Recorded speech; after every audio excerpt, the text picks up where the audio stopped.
Bonjour. Chers frères et sœurs. Méditons sur le texte du jour. Samedi 4 avril. Le Christ a souffert pour vous, 1 Pierre, chapitre 2, verset 21. Question.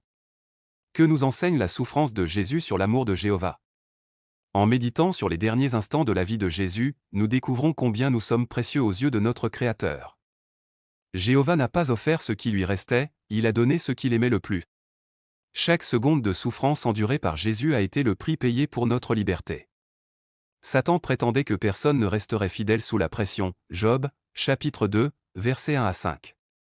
En permettant à Jésus de démontrer sa parfaite loyauté, même au milieu des moqueries, des flagellations et d'une mort douloureuse, Jéhovah a confirmé que l'amour et l'intégrité sont plus forts que toute attaque.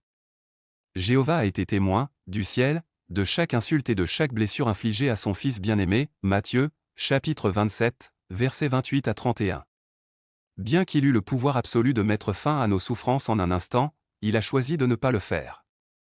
S'il était intervenu, la rançon n'aurait pas été accomplie et notre espoir aurait été perdu. Jéhovah a permis à Jésus de rendre son dernier souffle parce qu'il nous aime trop pour nous laisser sans avenir. Sa douleur de père a été le prix de notre paix. Les jours où vos problèmes vous semblent insurmontables ou où vous avez l'impression que personne ne comprend votre douleur, souvenez-vous de ceci, vous avez une valeur infinie aux yeux du Maître de l'univers. Jéhovah ne se contente pas de vous voir, il sait ce que signifie souffrir par amour et a décidé que vous valiez le sacrifice de son propre Fils. Ne vous découragez pas. Si Dieu a accepté d'endurer une telle souffrance pour vous donner de l'espoir, soyez assurés qu'il est à vos côtés aujourd'hui pour vous donner la force dont vous avez besoin.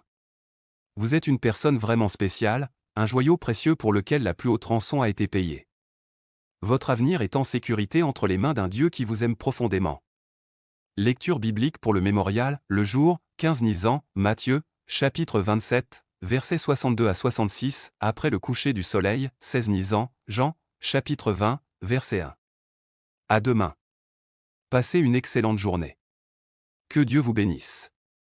Salutations.